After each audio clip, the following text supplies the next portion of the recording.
الحمد للہ الذی وحدہ والصلاة والسلام علی من لا نبی بعدہ اما بعد۔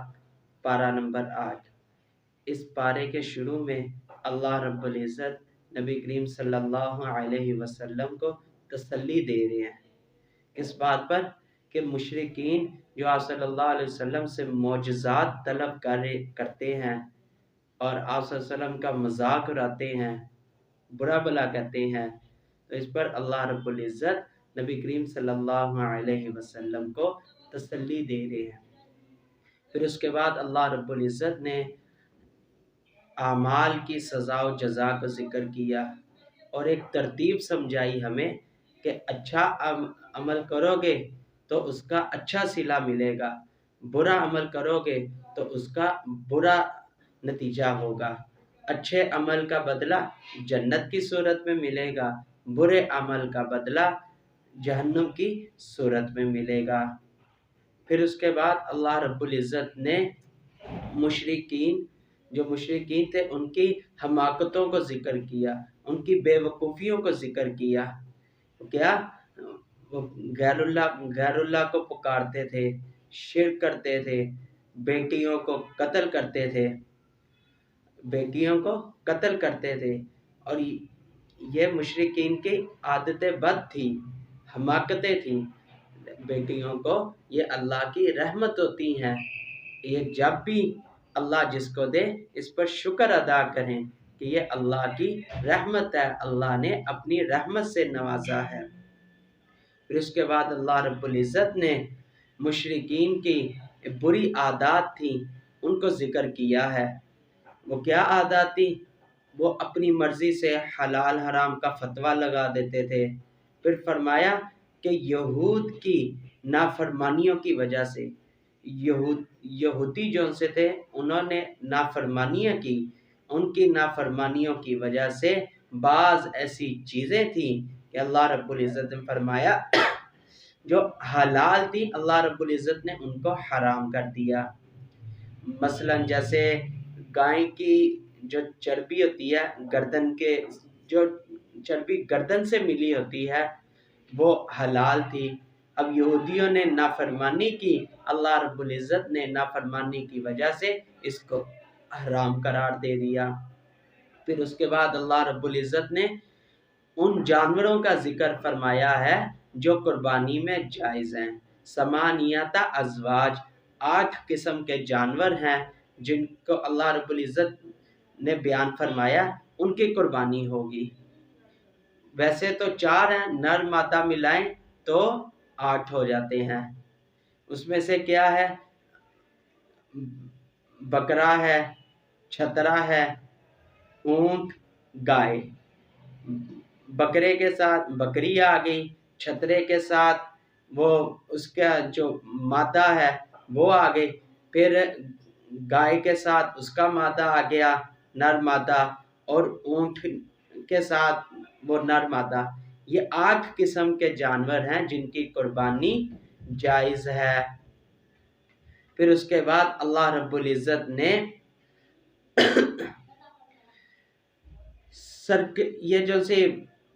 یہ 10 خاص باتوں کا حکم دیا ہمیں اللہ رب العزت نے۔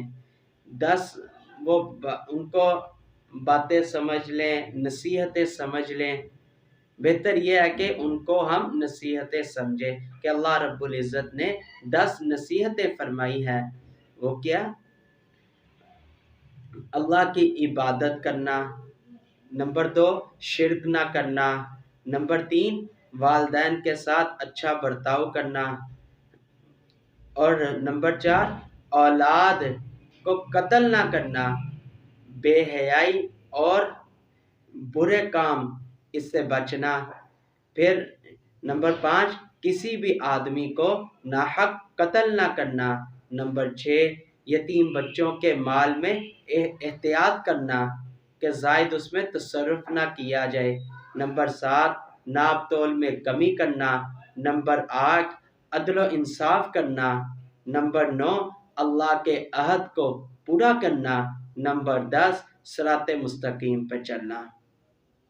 یہ 10 نصیحتیں ہیں جو اللہ رب العزت نے فرمائی، ان کا خیال کیا جائے۔ پھر اللہ رب العزت نے 2 نعمتوں کو ذکر کیا۔ ایک نعمت کیا اللہ رب العزت نے فرمائی کہ قرآن دائمی ہمیشہ کے لیے ایک معجزہ ہے، اللہ رب العزت کی طرف سے عطا کردہ یہ معجزہ ہے، اور ایسا معجزہ ہے جو دائمی ہوگا، ہمیشہ کے لیے ہوگا۔ پھر اس کے بعد اللہ رب العزت نے بھائی چارے کو ذکر فرمایا کہ یہ بھی اللہ کی طرف سے ایک نعمت ہے کہ اللہ رب العزت نے یہ رشتہ داری کو بنایا، ان کا خیال کرنا، بہن بھائیوں کا رشتہ، بھائی بھائی کا رشتہ، میاں بیوی کا رشتہ، باپ بیٹے کا رشتہ، ماں بیٹے کا رشتہ، یہ اللہ رب العزت کی طرف سے نعمت ہے۔ پھر اس کے بعد اللہ رب العزت نے انسان کی عظمت کو بیان کیا اور فرمایا کہ اس پر شکر ادا کرو کہ انسان کو تمام مخلوقات پر فضیلت بخشی ہے، یہ اشرف المخلوقات ہیں، اللہ رب العزت نے فرمایا اس پر شکر ادا کرو۔ اور ساتھ ہی یہ فرما دیا کہ شیطان تمہارا دشمن ہے، وہ چاہتا ہے کہ بے حیائی پھیلے، شیطان کی ایک منشا ہے کہ بے حیائی پھیلے، لہٰذا اللہ رب العزت نے فرمایا لباس کا خیال رکھو، مرد بھی لباس کا خیال رکھیں، خواتین بھی لباس کا خیال رکھیں، ایسا لباس نہ پہنا جائے جس سے بے حیائی پھیلتی ہو۔ پھر اللہ رب العزت نے مشرکین کے بدعمالیوں کو ذکر کیا کہ ان کے بد اعمال تھے، کچھ ان کے بد اعمال تھے، برے اعمال تھے، ان کو اللہ رب العزت نے ذکر کیا۔ وہ کیا؟ وہ بیت اللہ کا طواف ننگا کرتے تھے، اور ایسے بے وقوف لوگ ہیں کہ وہ کہتے تھے ہمیں اللہ نے حکم دیا ہے کہ ایسے طواف کرو۔ پھر اللہ رب العزت نے فرمایا کہ دین جو میں نے تمہیں عطا فرمایا ہے وہ ایسا دین ہے جس میں آسانی ہو، لا نکلف نفسا الا وسعها، اللہ کسی نفس کو مشکل میں نہیں ڈالنا چاہتا۔ اللہ نے جو دین عطا فرمایا ہے انسان کے لیے وہ ایسا ہی عطا فرمایا ہے جو انسان کے بس میں ہو کہ وہ اس میں عمل کر سکے۔ پھر اللہ رب العزت نے اس سورۃ اعراف کا فرمایا کہ اب سورۃ اعراف چل رہی ہے، اس کو سمجھے کہ اعراف کسے کہتے ہیں۔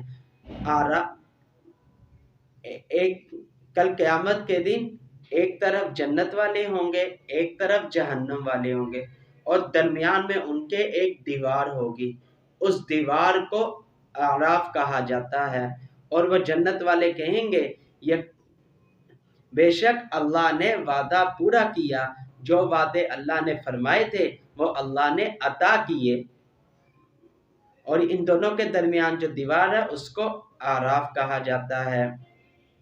پھر اس کے بعد اللہ رب العزت نے توحید کے اہم دلائل کو ذکر کیا کہ اپنی ذات کا تعارف کروانے کے لیے اللہ رب العزت نے بڑے مضبوط دلائل کو ذکر کیا۔ ان ربکم اللہ الذی خلق السماوات والارض فی ستۃ ایام ثم استوى علی العرش، اللہ رب العزت نے 7 آسمانوں کو پیدا فرمایا، اور اتنے بڑے آسمان ہیں، اللہ رب العزت کی ذات ایسی ذات ہے کہ اللہ رب العزت نے ان 7 کے 7 آسمانوں کو بغیر ستون کے کھڑا کیا ہے، اتنے بڑے آسمان ہیں، اللہ رب العزت نے بغیر ستون کے کھڑا کیا۔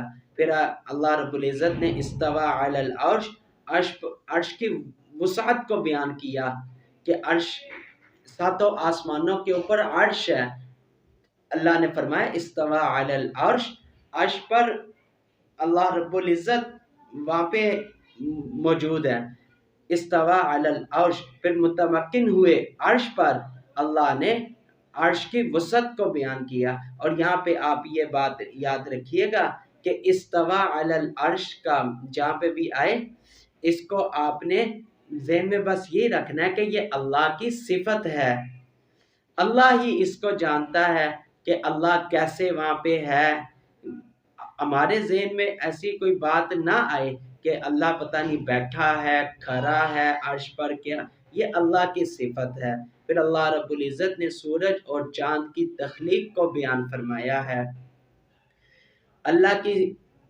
پھر اللہ رب العزت نے اس پارے کے اخیر میں 6 انبیاء علیہ السلام کے قصوں کو بیان فرمایا۔ حضرت نوح علیہ السلام کے قصے کو بیان فرمایا۔ نمبر 2 حضرت ہود علیہ السلام کے قصے کو بیان فرمایا۔ نمبر 3 حضرت صالح علیہ السلام کے قصے کو بیان فرمایا۔ نمبر 4 حضرت لوط علیہ السلام کے قصے کو بیان فرمایا۔ نمبر 5 حضرت شعیب علیہ السلام کے قصے کو بیان فرمایا۔ نمبر 6 حضرت موسیٰ علیہ السلام کے قصے کو بیان فرمایا۔ اور ان سارے قصوں کے بیان کرنے کا مقصد کیا ہے کہ ان میں جو بری عادات ہیں ان سے ہم نے بچنا ہے، اور جنہوں نے انبیاء علیہ السلام کی جیسے بات مانی اللہ نے ان کو کامیاب کیا، اور جنہوں نے نہیں مانی اللہ نے ان کو ناکام کیا۔ اور مجھے اور آپ کو آج یہ امت محمدیہ کو پیغام دے دیا ہے کہ تم اگر اپنے نبی کی اطاعت کرو گے، نبی کی بات کو مانو گے، اللہ تمہیں ایسے ہی کامیاب کرے گا جیسے ان 6 انبیاء علیہ السلام کے ماننے والوں کو کامیاب کیا۔ اگر تم نبی کی اطاعت نہیں کرو گے تو اللہ تمہیں ناکام کرے گا، اور ایسے ہی ناکام کرے گا جیسے یہ 6 انبیاء علیہ السلام کے واقعات کو جو بیان کیا، جنہوں نے ان کی بات کو نہیں مانا، ایسے ہی اللہ رب العزت ناکام فرمائیں گے۔ اللہ پاک سے دعا ہے اللہ رب العزت ہم سب کو قرآن پاک کو سمجھنے کی اور اس پر عمل کرنے کی توفیق عطا فرمائے، اور حضور صلی اللہ علیہ وسلم کی کامل اتباع کرنے کی توفیق عطا فرمائے۔ وآخر دعوانا ان الحمد للہ رب العالمین۔